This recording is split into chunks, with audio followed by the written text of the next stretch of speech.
Então, parte 3 da nossa melhor aula online que vocês possam ter em toda a vida de vocês, sobre ética. O tempo todo isso a gente está. Acabei de sair da conversa com o gabinete, com a chefe do gabinete, e a ética é uma questão que sempre vai vir, né? Por isso que é uma questão importante, tá? Para vocês. Ela comentou o mito de Giges, tá? Alegoria filosófica contada por Sócrates, um pastor que encontra um anel. Imagina que legal, que é o que eu estava falando com vocês, tá? Ela que citou. O que você faz quando ninguém está vendo? Um anel mágico que o torna invisível, permitindo que ele cometa crimes como seduzir a rainha, assassinar o rei, roubar o trono sem ser descoberto. Também serve para questionar as pessoas. Tô lendo, né? Agirem de forma justa por convicção interna ou apenas por medo das consequências sociais. Giges, pastor humilde que entrou um anel mágico.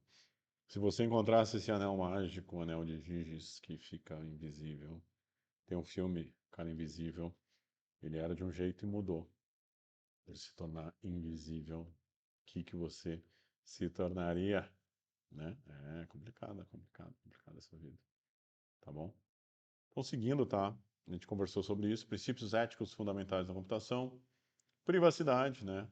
Proteção de dados e direito ao controle da informação pessoal, segurança, integridade, confiabilidade e disponibilidade dos sistemas e dados, justiça e equidade, evitar vieses, tá? De um lado ou de outro, não importa.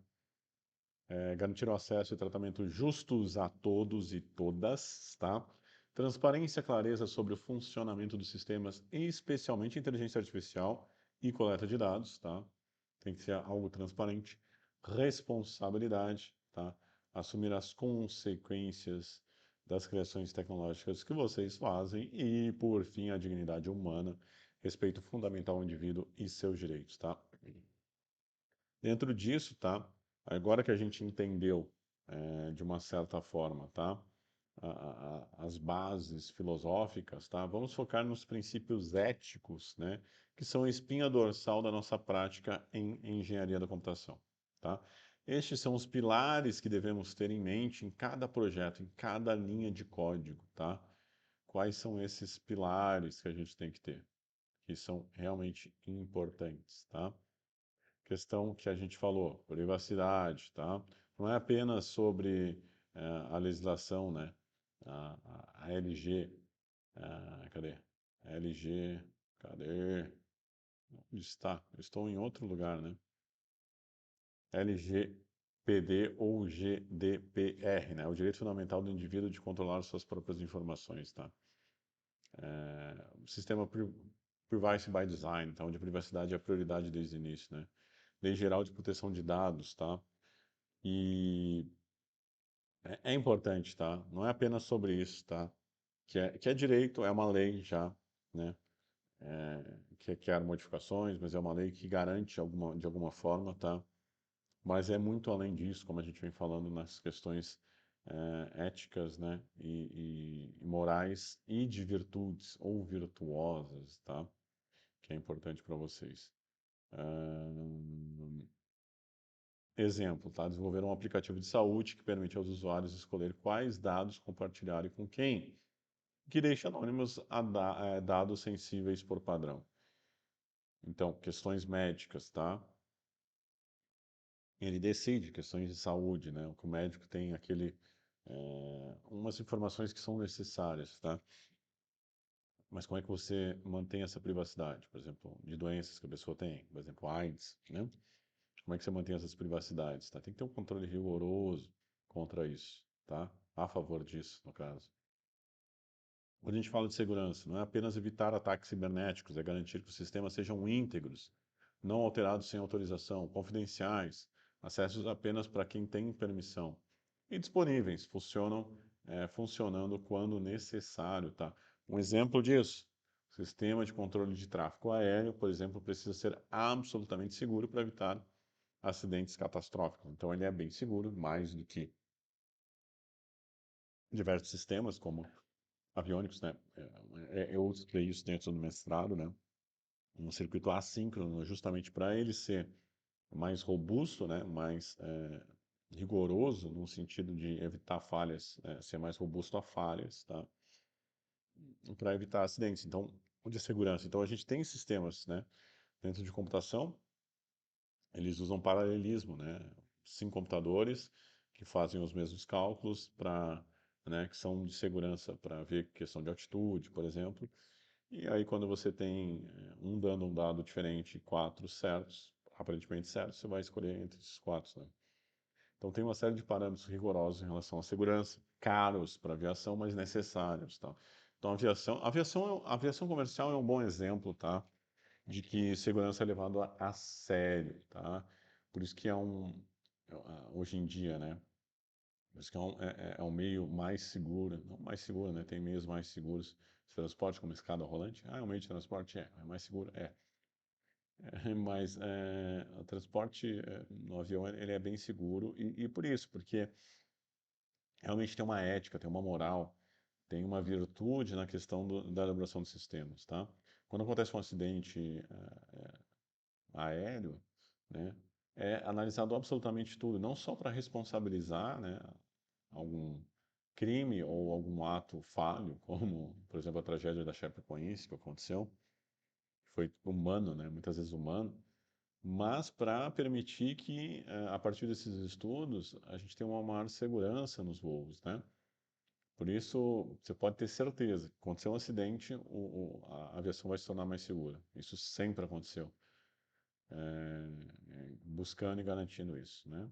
A aviação comercial é bem segura porque tem essa questão ali ética, tem ética, tá? Justiça e equidade é um dos maiores desafios com IA, é um dos maiores desafios, tá? Pede lá para uma IA lá colocar uma pessoa ética, ele vai ter um estereótipo de pessoa que é ética, honesta e tudo mais, tá? Significa que nossos sistemas não devem reproduzir ou amplificar desigualdades sociais, o que é muito difícil porque quem faz a IA, quem elabora o algoritmo da IA, né, mesmo que seja feita pela própria IA, uma IA que produz uma IA é a partir de uma IA que foi feita por um ser humano, tá? Devemos lutar para que todos tenham acesso justo e que o tratamento não seja tendencioso. Exemplo, um algoritmo de triagem médica que, por ter sido treinado por dados majoritariamente de um grupo demográfico, tá, tem menos precisão para diagnóstico em outros grupos, tá? É nossa responsabilidade corrigir isso, tá? Por exemplo, o que se fala aqui, tá? Cuidado, porque tem muitos que dependendo da genética, né, a gente tem uma triagem diferente, uma pressão diferente, por exemplo, tá? Sobre isso, a mãe dos meus filhos teve pré-eclâmpsia, uma dificuldade de constatação da pré-eclâmpsia é a questão da pressão, né? A pressão dela estar alta, mas ela sempre teve pressão extremamente baixa, tá? O indicativo de pressão baixa por um parâmetro diferente, tá? Não foi verificado, né? Por quê? Porque o padrão, então, a questão de ter uma pressão alta é pessoal às vezes, no sentido que se a pessoa tem sempre pressão muito baixa, uma pressão 12/8, para ela, no caso, era uma pressão alta já, tá? E aí, como a gente tem parâmetros gerais, a gente tem dificuldade, tem possibilidade de erro nesse sentido, tá? Transparência, essencial, ó, eu falei essencial, né, especialmente para sistemas autônomos ou de IA. Pessoas precisam e devem entender como a tecnologia funciona, tá? Como seus dados são usados e porque certas decisões são tomadas por um algoritmo, tá? Eu busco isso aí. A transparência é extremamente necessária para ver como você está sendo manipulado ou não, ou como aquela resposta está sendo gerada. Por isso que é importante, né, a gente não ter só conhecimento da utilização do IA, mas como ela funciona, por que funciona, para você evitar isso, evitar erros tanto da resposta da inteligência, como também erros relacionados a essa questão, tá? Então, exemplo, no sistema de pontuação de crédito, o usuário tem o direito de saber quais critérios foram usados para chegar à sua pontuação e como contestá-la. Ó, tu não tem pontuação, ó, botei no sistema aqui, não, tu não tem crédito. Não pode. Tem que saber por quê. Porque o teu score no Serasa é baixo, porque você tem um salário pequeno, porque você tem muita dívida. A pessoa tem o direito de ter a transparência de saber o porquê que ela não foi aceita, não só o não. Responsabilidade, tá? Vocês são responsáveis pelas consequências das criações que vocês fizeram. Não podemos nos isentar do o código fez, tá? Porque quem criou o código? Você criou o código. Então a responsabilidade é tua enquanto engenheiro. Se um carro autônomo se envolve em um acidente, quem é o responsável? Pergunta. Mais um tema aí pode ser para o trabalho de vocês, tá? O engenheiro que o programou, a empresa, o proprietário, é um dilema complexo que exige um alto senso de responsabilidade do desenvolvedor. Mas pode ser um tema do trabalho de vocês, tá? Outro aí tema. Tem vários temas aí, às vezes eu puxo um, que seria os que eu ia trabalhar com certeza. E aí você defende, tá? Você defende a sua perspectiva. Ó, não é do cara que desenvolveu, entendeu? É, ou é. E aí você defende. Dignidade humana. Ele é mais abrangente, tá? Nossas tecnologias devem respeitar a autonomia e integridade do valor intrínseco de cada ser humano, né? Que é a não utilização da tecnologia ou a utilização dela para desumanizar, para controlar ou explorar. Exemplo, é, eu rio muito disso porque é evitar a promoção de manipulação psicológica, o vício em redes sociais ou a vigilância abusiva. Isso existe e muito. Manipulação psicológica, vício em redes sociais, é isso que você busca, né? Você busca viciar a pessoa para ela continuar lá e assistindo e ter Reels e ter visualização e tudo mais, tá? Então, é, não é compatível da virtude, tá? Virtude de um engenheiro. Guias para a conduta, tá? Definição, tá? Documentos formais, tá? Código de ética profissionais são documentos formais que estabelecem os padrões de conduta moral, tá? Esperados por membros da profissão, tá? Então, qual o propósito disso? Eu acho que vai ter no próximo slide, tá? Códigos de éticas, guias para a conduta, tá? Propósito: proteger o público, assegurar que os profissionais atuem de forma segura e benéfica, tá? Esses guias, tá? Guia para a conduta. Integridade na profissão, manter a confiança e a reputação na área, tá? Que é importantíssimo. Guia para decisão oferece um framework, né, para dilemas éticos. Um guia, por exemplo, se acontecer isso, o que que eu faço? É um guia para você não se apegar só àquilo que você pensa naquele momento, tá? Responsabilidade, tá? Articular a questão qual é o seu dever, qual a sua obrigação, né? Numa sociedade, num momento que a gente está buscando só aquilo que é o dever da sociedade, não o próprio dever, tá? O dever consigo e não as obrigações que eu tenho em função disso. Você tem obrigações também a cumprir, né? Você não tem apenas benefícios ou... Não, você tem obrigações enquanto profissional, você tem obrigações enquanto ser humano, você tem obrigações enquanto filho, você tem obrigações enquanto pai, mãe, filha. Enquanto aluno, você tem obrigações que você tem que cumprir, tem deveres, né? Isso é a responsabilidade. Educação, informar novos membros sobre as expectativas, tá? Quanto tempo eu estou aqui? 3 minutos, tá? É a terceira parte, né? Eu estou gravando uma depois da outra, então dá um pouco assim de cansaço. Mas vamos seguindo, tá?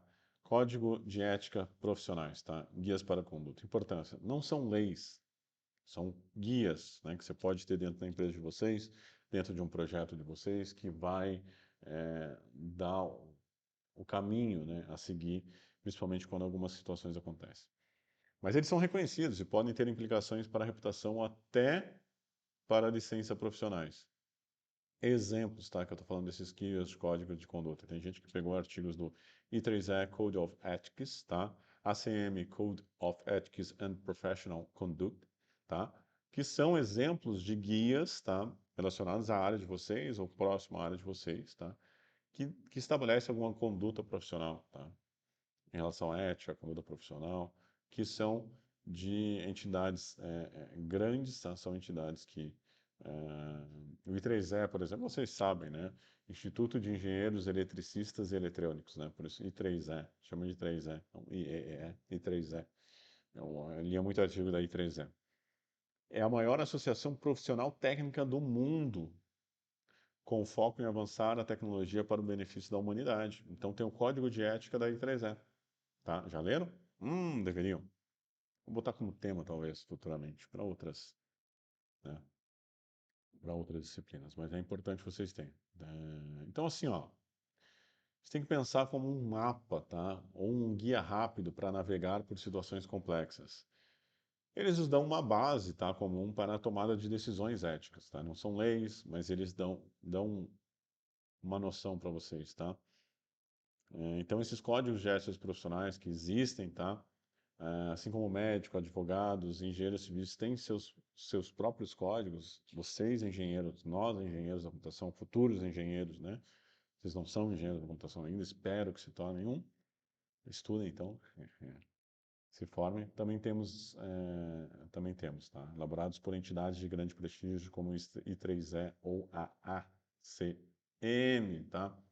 Então pensem nisso, tá? Pensem muito nisso.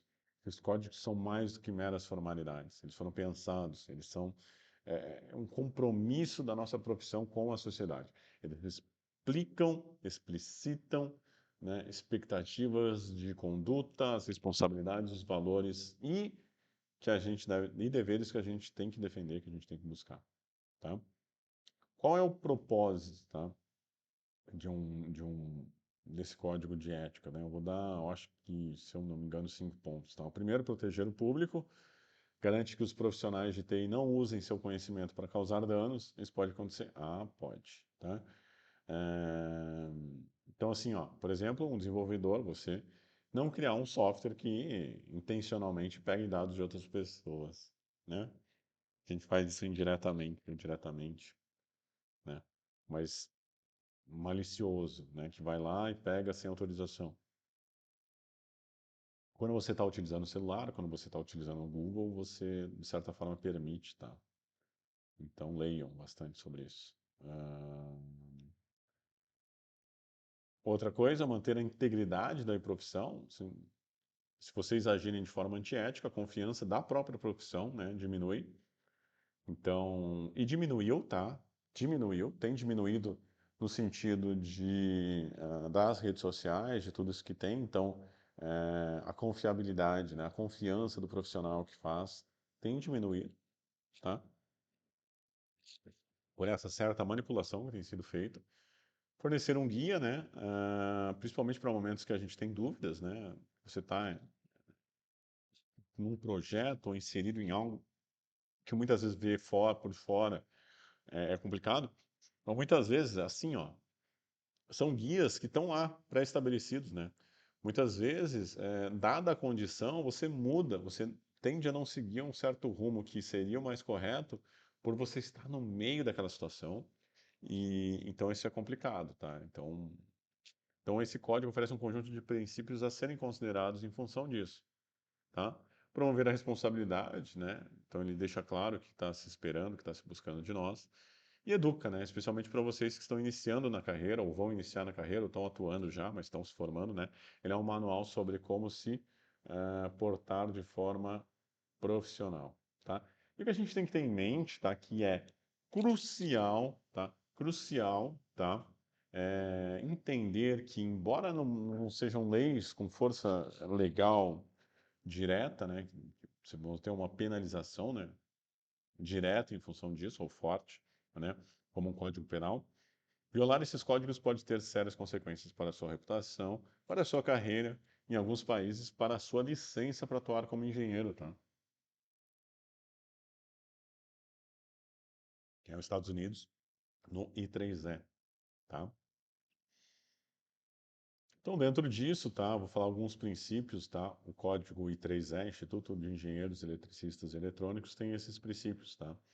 Aceitar a responsabilidade por decisões de engenharia, proteger segurança, saúde e bem-estar do público, evitar conflitos de interesse, isso acontece, ser honesto e realista nas informações, rejeitar subornos e todas as suas formas, melhorar a compreensão da tecnologia, suas aplicações e consequências, manter e melhorar a competência técnica, aceitar críticas construtivas e fornecer as críticas, tá? Tratar justamente todos os indivíduos, tá? Sem discriminação, tá?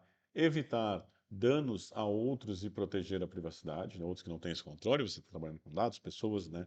Então você tenta isso. E ajudar os colegas a dos trabalhos e ter a cooperação, tá? Então é isso, tá? E dentro do I3E ainda, né? A gente vai olhar mais de perto dois códigos mais influentes da nossa área, tá? Que é o I3E que a gente falou, né? Que é uma das maiores associações profissionais técnicas do mundo, tá? Ele é conciso, com aqueles 10 princípios, e aí, dentro desses 10 princípios que eu citei para vocês, vai ter um destaque que eu quero que vocês leiam, tá? Eu vou deixar para vocês lerem, né? Que tem vários pontos. Não vou passar por cada um deles, mas eu quero que vocês leiam, né? Com a finalização da aula. Também o ACM, tá? Association for Computation Machinery, desculpa. Machine Learning. O inglês está ótimo. Que vai ter alguns princípios, né? Que é um dos dois principais que eu cito para vocês, tá? Então tem valores, tem aqui a aula pronta para vocês, que eu quero que vocês deem uma olhada, lerem, tá? Para a gente finalizar essa aula, tá bom? Acho que é isso aí, tá? Então, passando aqui por coisas que eu quero que vocês leiam que são importantes, tá? De relações do dilema ético, né? Exemplos que eu coloco para vocês, né? Mas que eu não vou entrar, então, para não ser cansativo, mas que é importante que vocês leiam. Então, dê uma pausa aí, essa é a terceira parte principal, né? Mas então tem uma aula toda pronta, toda preparada para vocês, que eu quero que vocês leiam, tá? É, com exemplos, com questões que vocês podem ler, que tem problema, consequência, dentro de exemplos reais, dentro da engenharia da computação, tá? Ok? Fico por aqui, tá? Isso eu quero que vocês leiam. É relativo a duas aulas, tá? A aula de semana que vem também está aqui, tá? Mas dê uma lida antes, depois a gente continua de onde parou. Mas leiam, tá? Eu quero que vocês leiam. Não vou me aprofundar nesse dia de hoje, mas futuramente eu vou ler. Já vou publicizar essa aula, tá? Vou colocar ela completa, mas se refere a também a aula 4, tá? Que é tudo isso aqui, tá? A gente vai tratar sobre cada uma dessas coisas, mas eu quero que vocês leiam antes de vir para a aula online, para vocês terem uma noção maior de tudo isso. Tá bom? É isso aí. Fiquem bem. Vai estar tudo posto. Ah, mas eu não consigo ler. Não é para vocês lerem mesmo. Olha só, é muita aula. Toda preparada para vocês ali, tá? Se cuidem. Fiquem bem, tá? Essa é a nossa última parte e que eu vim aqui expor um pouco uma questão ética para vocês que é extremamente relevante e importante dentro do conceito que a gente está trabalhando. Valeu!